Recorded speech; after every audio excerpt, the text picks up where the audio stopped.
সবাইকে আসসালামু আলাইকুম। আজ সর্বরাত, তাই চলে আসলাম নামাজে, আর নামাজ পড়তে চলে আসলাম ঈদগায়। তো সবাই সর্বরাতে কেমন আছেন জানাবেন।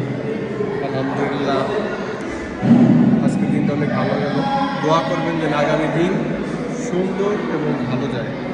তো সবাই দোয়া করবেন, আর সবাই সবার জন্য দোয়া করবেন যেন আল্লাহ পাক সবার দিনগুলো ভালো কাটায়, সুন্দর কাটায়। তো